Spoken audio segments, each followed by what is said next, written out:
मैं आपको ये क्यों बता रहा हूँ, ये सब इसको समझने की कोशिश करना कि आज के समय में एक ऑटो चालक, एक भीख मांगने वाला और एक रेहड़ी लगाने वाला भी वो समझता है जो आज कामयाब लोग हैं, जिसको बोलते हैं लॉ ऑफ एवरेज, वो सबका सिद्धांत। अगर इस दुनिया में आपको किसी भी फील्ड में, आज से उनको थोड़ी देर के लिए छोड़ दो, मैं आपको बहुत अच्छी चीज सिखाने वाला हूं। इस दुनिया में किसी भी काम में अगर आपको कामयाब होना है तो एवरेज को, इस सिद्धांत को आपको समझना पड़ेगा। मैं आपको एग्जांपल देता हूं। ये हकीकत है कि इंसानों की आदत है कि हम इंसानों को बड़ी बड़ी बात और अच्छी बात या कोई भी चीज एकदम से समझ में नहीं आती, पर आती जरूर है। It will take time. और यही कारण है कि कभी अगर आप किसी रेलवे स्टेशन पे उतरे हो तो आपने देखा होगा कि 20 ऑटो वाले आपको घेर लेते हैं, कहते हैं चलोगे सर, कहाँ चलोगे, चलोगे सर, कहाँ जाना है सर, चलो चलो। और आपको नहीं जाना भाई, मेरे को लेने के लिए आ रहे हैं, फिर भी पूछते हैं दोबारा पे, पूछते नहीं पूछते, जबकि आपने मना कर दिया भी मुझे नहीं जाना, फिर भी आप जब तक आगे तक नहीं जाओगे आपके पीछे पड़े रहते हैं, पड़े रहते हैं ना। Yes. जबकि आपको भी पता है और उसको भी पता है कि नहीं जाना, और वो पूछता है। उसको भी पता है कि मैं 100 को पूछूंगा, 1000 बार पूछूंगा तो 2 लोग जरूर आएंगे। That is called law of average, वो सबका सिद्धांत। कल ही मैं झांसी से आया, झांसी मेरा प्रोग्राम था, तो कल जब मैं उतरा मेट्रो स्टेशन से तो ऑटो वाला आया। पहला मैं बैठा था क्योंकि मेरा नजदीक ही है, तो शेयरिंग वाले में ही मैं बैठ गया सिर्फ देखने के लिए कि भी क्या होगा। तो मैं बैठ गया वहां, चलो सेक्टर 15 जाना है, तो वहां खड़ा रहा और मैं गिनता रहा कि इसने कितनी बार आवाज दी और कितने लोगों को बोला। हालांकि बाद में मैंने कहा यार चल कोई बात नहीं, मैं पेमेंट कर दूंगा, और मैं सीखने के लिए गिन रहा था। वो आवाज देता रहा, सेक्टर 16 सेक्टर 16, उसने 120 बार आवाज दी, क्योंकि मैं पहला था, उसको 5 पैसेंजर चाहिए था, और मैं मन मन में खुश हो रहा हूं, गिन रहा उसको, और उसने कम से कम 50 लोगों, 50 नहीं तो कम से कम अभी गिन ध्यान नहीं, 20 लोगों को जरूर पूछा होगा कि सेक्टर 16 चलोगे, सेक्टर 16 चलोगे, सेक्टर 15 चलोगे, कसार चलोगे, मतलब वो रास्ते के डेस्टिनेशन है। मतलब उसने कम से कम 25-30 लोगों को पूछा होगा, तब जाके 4 आदमी बैठे। 5वें की इंतजार मैंने नहीं करनी थी, मैंने कहा अब तू चल, मैं दे दूंगा 5वें का पैसा। हेलो, यानी कि एक आदमी को पता है कि 50 लोगों को पूछूंगा तब जाके 4 सवारी मिलती है। हेलो, मंडी में आप कभी जाते हो तो आपने देखा होगा, आम वाला हो, केले वाला हो, वो सबको कहते हैं आम ले लो, आम ले लो, आम ले लो। अगर आप गिनने लगोगे तो मेरे ख्याल में वो सैकड़ों बार बोलता है, तब जाके कोई एक ग्राहक आता होगा। हेलो, पर उसको पता है कि अगर मैं संख्या बढ़ा दूंगा तो मेरी कामयाबी होगी। क्लियर? तो एक आम आदमी को भी पता है यार, एक भिखारी को भी पता है, वो भी भीख मांगता है सबके सामने, लेकिन उनको पता है कि भी सारे नहीं देंगे, कुछ लोग तो दूध काट देंगे, लेकिन उसको पता है कि उसकी कामयाबी है, अगर वो 100 को मांगेगा तो 2 तो देंगे। क्लियर? Yes. और हम लोग अगर कामयाब होना चाहते हैं तो क्या हम उनसे भी गए गुजरे हैं? हमें तो पता होना चाहिए ना। तो लॉ ऑफ एवरेज, यहाँ तो रिजल्ट बहुत बढ़िया है, उनका तो बेचारा रोजी रोटी ही चलेगा, यहाँ तो हम अपनी पुस्तकों को संभालने वाले हैं। क्लियर? Yes. तो इंसानों की एक आदत है कि वो हमेशा ना करते हैं। आप कितना ही अच्छा कॉन्सेप्ट क्यों न लेके चले जाओ, ये बहुत अच्छा कॉन्सेप्ट है, समझाऊंगा मैं, अभी मैंने समझाया नहीं है, अभी तो मैं आपको तैयार कर रहा हूँ। हेलो, तो बहुत अच्छा कॉन्सेप्ट है और आपको लगेगा कि आप बहुत बढ़िया। मैं इसकी खूबियां और फायदे अभी खूबियां तो बता चुका हूँ, फायदे बताने वाला हूँ इसके क्या फायदे हैं, पर आपको लगेगा यार सबको बता दूंगा, पर पहले ही बता रहा हूँ सब नहीं मानेंगे। आज तक कभी कोई चीज को मानने हो तो ये बताओ। मैं 2-3 एग्जांपल देता हूं। देश की राजनीतिक आजादी मिली है अभी कुछ दिन पहले ही। कब मिली थी? हाँ, कुछ दिन पहले हमने 2 दिन पहले स्वतंत्रता दिवस मनाया है, 15 अगस्त का। आजादी के ऊपर इतना अरबों रुपया गवर्नमेंट खर्च कर देती है, घर घर तिरंगा अभियान चलाया था, पता होगा आप लोगों को, ये सुनो। हम लोग भी खूब सेलिब्रेट करते हैं। इसका मतलब यह है कि अगर हम आजादी को सेलिब्रेट करते हैं तो इसका मतलब आजादी बहुत अच्छी है। ये सुनो, अच्छी चीज है, तभी तो आनंद ले रहे हैं। मेरे को आज बताओ, अगर आजादी इतनी अच्छी है, सॉरी बुरा मत मानना, पर आपको थोड़ा सा पिंच करना चाहूंगा, अगर आजादी इतनी अच्छी है फिर 200 साल क्यों लगे? हेलो, 200 years 200 साल के अंदर 6-7 पीढ़ियां चली जाती हैं। हेलो, 200 साल तक क्या हमारे बड़े बुजुर्गों को आजादी का प्लान समझ में नहीं आया? मैं उन लोगों को गाली नहीं दे रहा हूं जिनको आया। कभी आप ये सोचने लगे विजय जी इतने अग्रेसिव होके बोल रहे हो, ये तो उन लोगों की बेइज्जती जिन्होंने काम किया था। नहीं, मैं वो बात नहीं कर रहा। उस समय भी थे वो लोग जिन्हों को समझ में आया वो प्लान और समझाना शुरू किया, लेकिन वो लगे रहे, उनको भी मना किया गया। उन्होंने भी आरसीएम वालों की तरह एक प्लान दिखाया था कि चंद मुट्ठी भर बिचौलिया नहीं, सॉरी, उन्होंने कहा था चंद मुट्ठी भर अंग्रेज लोग, ये चंद मुट्ठी भर विदेशी लोग हमारे देश में आके हमारे को लूट ले, हमारा शोषण करते, हम पर जुल्म करते, हम पर अत्याचार करते, आओ हमें ज्वाइन करो, हम इस देश को आजादी दिलाएंगे, हमारा संगठन मजबूत करो। ये प्लान था, ये सुनो। यस। और हर अच्छा प्लान पहले कुछ लोगों को समझ में आता है, कुछ लोगों को समझ में आया और उन्होंने प्लान दिखाना शुरू किया लोगों को कि उनका संगठन मजबूत हो और इस देश को हम आजादी दिला पाए। लेकिन जिसको भी वो प्लान दिखाते, सामने वाला बोल देता था हाँ बहुत अच्छा प्रोजेक्ट है, हम देश को आजादी दिलाएंगे, अंग्रेजों को खदेड़ेंगे। ऐसा होता था? नहीं। ऐसा होता तो 200 साल नहीं लगते। वो प्लान दिखाते थे, उनको मान लेते हैं और कहते थे कि जब मुट्ठी भर अंग्रेज लोग हमारे को लूटते हैं, शोषण करते हैं, जुल्म करते हैं, अत्याचार करते हैं, आओ हमें ज्वाइन करो, हमारा संगठन मजबूत करो, हम देश को आजादी दिलाएंगे। ये कहता था अच्छा तू दिलाएगा आजादी? अंग्रेज गोली मारेंगे तेरे को, फांसी पे चढ़ा देंगे तेरे को, काला पानी भेज देंगे, जा भाग जा।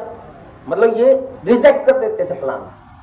और ऐसा नहीं कि सिर्फ रिजेक्ट ही करते थे, ये प्लान दिखाने वाले माँ बाप को भी नेगेटिव करते थे। तेरा बेटा तो गया, बचा ले इसको। बिल्कुल सही। यही कारण था कि 200 साल लगे। That is the main reason behind time. वरना प्लान तो बहुत बढ़िया था, पर मैं आपको बता रहा हूं, लेकिन जब 100 लोगों को प्लान दिखाया था तो 2-1 लोग ऐसे होते थे जो आप जैसे समझदार होते थे, जो कहते थे हाँ हम इस देश को, जिनका खून गर्म होता था, वो बोलते थे कि यस इन अंग्रेजों को हमें बीच से हटाना चाहिए, ये अंग्रेज लोग हमारे को लूटते हैं, शोषण करते हैं, हमें इनको खदेड़ना है। उनका खून गर्म होता था, वो उनके साथ आते थे और फिर मीटिंग होती थी, सेमिनार होते थे। ऐसे नहीं होते थे एसी हॉल में। उस समय गुलाम देश था, जंगलों में होते थे, खंडरों में होते थे ना। सभा, सेमिनार होते थे। मैं तो अपनी भाषा में बताऊंगा, उस समय मीटिंग सेमिनार होते थे, गुप्त जगह होते थे। इसीलिए 200 साल लग, कहीं पता चल जाता था तो गोलियां चल जाती थी। भी कोई बोल रहा था जलियांवाला बाग, वहां क्या हो रहा था? सेमिनार ही हो रहा था। इस देश को आजादी मिली 200 साल बाद सर, क्योंकि धीरे धीरे लोगों को समझ में आया। इससे साबित होता है कि लोग मना तो जरूर करते हैं लेकिन आते जरूर हैं। It will take time. देश आजाद हो गया 15 अगस्त 1947 को, लेकिन वो एक राजनीतिक आजादी थी। असल में वो आजादी तो अब भी नहीं मिली जिसका प्लान दिखाया जाता था, जो शहीद आजम भगत सिंह ने दिखाया था। हेलो, एक और आजादी चाहिए जिसको आर्थिक आजादी बोलते हैं, और आर्थिक बिजनेस के माध्यम से वो सिस्टम, वो आजादी हमें मिल सकती है। अब आप सोचोगे कि यार इसका मतलब हमें भी 200 साल तो लग ही जाएंगे। नहीं, हमें 200 साल नहीं लगेंगे, क्योंकि उस जमाने में गोलियां चलती थी, आज वो नहीं चलती। हेलो, आज हम ओपनली हॉल बुक करके सेमिनार करते हैं, उस जमाने में नहीं होते थे। उस जमाने में छुप के मीटिंग करनी होती थी। ये सोचो, तो हमें 200 साल नहीं लगेंगे। पर ये बात सच है कि इंसानों की आदत है ना करते प्यार तुम इसे कर बैठे।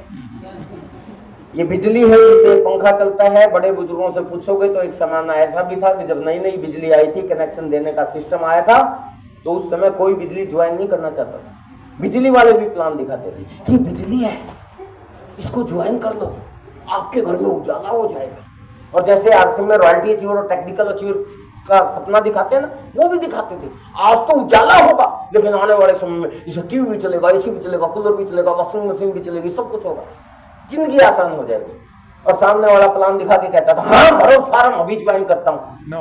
नहीं, सामने वाला बोलता था मैं नहीं करता। क्यों? कारण पूछते, हाँ लठ उठाते थे और कारण पूछते थे क्यों नहीं ज्वाइन करता, तो सामने वाला कहता था करंट मारती है, खेतों में आग लगा देगी, पशुओं को मार देगी। ये सवाल थे। लेकिन धीरे धीरे धीरे धीरे ना करते प्यार तुम्ही से कर बैठे। ऐसा कोई व्यक्ति है बताइए जिसने अभी बिजली ज्वाइन नहीं की? कोई है हमारे बीच में? सबने ज्वाइन कर ली। क्यों? करंट मारना बंद कर दिया, आग लगाना बंद कर दिया।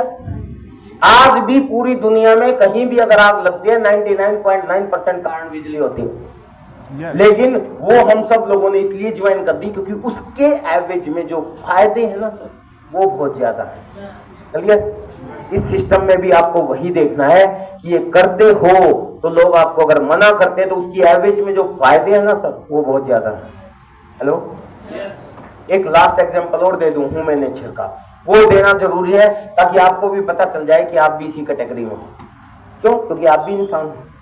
ईमानदारी से बताना, आप में से शादी कितने लोगों की होती है?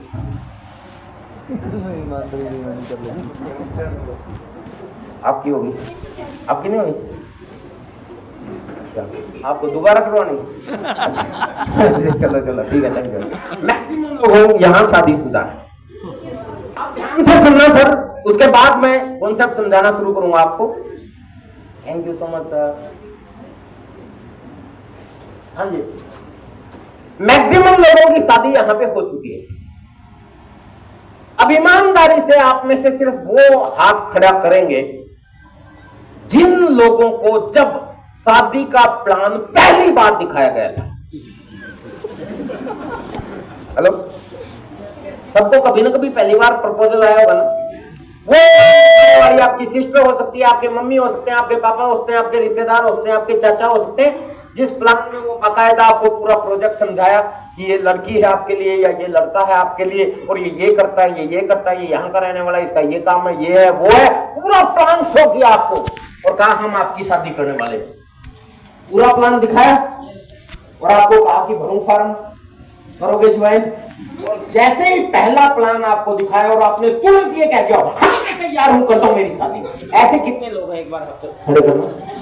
प्लान देखते ही जिन्होंने हाँ किया, अरे वाह, 2-3 देवियां हैं। एक बार जोरदार तालियां बजाएं हमारे पास। बाकी पुरुष कोई नहीं है, पहली बार ऐसा हुआ है मेरे सेमिनार में, पूरे हिंदुस्तान में मैं रहता हूं। अब इतने सारे लोगों में से 3, और वो भी फीमेल 3 जो बिल्कुल तैयार बैठी थी शादी के लिए। बाकी सब लोगों ने पहले मना किया। यस और नो? सबने मना किया ना। एवरेज देखा जाए तो सैकड़ों में से 1-2, वही बात है, 2% रिजल्ट आते हैं। लॉ ऑफ एवरेज इस दुनिया में हर जगह काम आती है, आपके ऊपर भी काम आएगी। मैंने भी शादी के लिए मना किया था, 1 सप्ताह तक घर से भाग गया था, खूब रोया था, लेकिन मेरी भी हो, आपकी भी हुई। यस और नो? तो ना करते प्यार तुम्ही से कर बैठे। इसका मतलब यह है कि आप सिंपल कॉन्सेप्ट, अगर लोग आपको मना करते हैं तो इसलिए नहीं करते कि उनको ये कॉन्सेप्ट समझ में नहीं आया, या इसलिए नहीं करते कि उनको इस कॉन्सेप्ट से प्रॉब्लम है, या इसलिए नहीं करते कि इस कॉन्सेप्ट से उनको कोई फायदा नहीं होगा। सब कुछ है, लेकिन वो इसलिए आपको मना करते हैं क्योंकि वो इंसान है, आदत से मजबूर है। हेलो, इसीलिए आप सब लोगों को ये कहना चाहता हूं, अगर आपको कामयाबी चाहिए तो सर इस सिद्धांत को समझ लो कि लोग धीरे धीरे आएंगे और एवरेज से ही रिजल्ट आएंगे। तैयार हैं? यस। तैयार हैं? यस। अब मैं बताता हूं कि मुझे ये प्लान में क्या समझ में आया था। आ जाए वापस? यस। तो मैंने आपको बताया था कि मुझे ये प्लान दिखाया गया, मुझे ना ये पैसा समझ में आया, ना ये समझ में आया, ना कुछ समझ में आया, पर एक चीज समझ में आई जिसकी वजह से ज्वाइन किया। मैं दिल्ली में जब पढ़ता था तो डेल कार्नेगी की किताब पढ़ी थी जिसके अंदर एक सेंटेंस था, if you worrying about something else ultimate loss first and then compromise with death. ये इंग्लिश में एक सेंटेंस था डेल कार्नेगी की। इसका हिंदी अनुवाद अगर मैं बताऊं तो हिंदी अनुवाद बनता है, यदि आप किसी काम को लेके चिंतित, परेशान या दुखी हैं तो उस काम में आपका नुकसान क्या हो सकता है ये सोच लो, आपकी चिंता दूर हो जाएगी। हेलो, यानी अगर आपको ये डाउट है कि यार कहीं मेरे को फंसा तो नहीं है, या कहीं भी आप परेशान हो, मैं परेशान था मेरे को जब ये प्लान दिखाया कि ये WCM कैसे है, ये पैसा कैसे आएगा, कैसे डायरेक्ट जुड़ जाएंगे, क्या सच में ही रॉयल्टी टेक्निकल आएगा, तो मैंने सोचा कि इसको ज्वाइन करूं या ना करूं, टेंशन थी दिमाग में। तो डेल कार्नेगी की बात याद आई कि सोचो नुकसान क्या हो सकता है, तो मैंने सोचा कि इसमें मेरा नुकसान क्या हो सकता है, और मैं पहले ही बता चुका यहां कोई नुकसान नहीं हो सकता। हेलो, क्योंकि प्लान दिखाने वाले का अगर पूरा निचोड़ आपको बताएं एक लाइन में, तो हर प्लान दिखाने वाला ये कहता है कि आरसी में खरीदो और कमाओ। ये सुन लो, सिंपल सी बात है, यानी कि खरीदारी करने से पैसा आता है, यही है ना निचोड़। निचोड़ यह है कि खरीदारी करने से आपको पैसा आएगा। और अगर वो सामने वाला आपको झूठ बोल रहा है, इसका वो बैटरी खत्म होगी शायद, थैंक यू। अगर वो सामने वाला आपको झूठ बोल रहा है तो सोचो नुकसान क्या होगा। तो मैंने यही सोचा कि अगर ये मुझे कह रहे हैं कि खरीदने से पैसा आएगा, ज्यादा से ज्यादा क्या नुकसान होगा, नहीं आएगा, यही तो हो सकता है। यस। हेलो, भाई मुझे प्लान दिखाने वाले ने कहा कि इस दुकान को छोड़ के इस दुकान से सामान खरीदना शुरू कर दो। पहले पैसा जाता था, अब आएगा, ज्यादा क्या होगा, नुकसान नहीं आएगा। तो आज से पहले कौन सा आ रहा था, इसका मतलब कोई नुकसान नहीं हो सकता। और अपने हरियाणा के बड़े बुजुर्गों ने एक बहुत अच्छी बात बोली है कि बेटा, जिस काम के करने में नुकसान की कोई संभावना ना हो और फायदे की जरा सी भी गुंजाइश हो, कर देना चाहिए। क्लियर? तो इसलिए मैं आप सब लोगों को ये कहना चाहता हूं सर, प्लान आपको ये समझ में आया हो ना आया हो, छोड़ो इसको, इसमें कोई कुछ नहीं रखा। प्लान धीरे धीरे फिर समझ में आ जाएगा, और आपकी समझ में ये आना चाहिए कि नुकसान कुछ नहीं।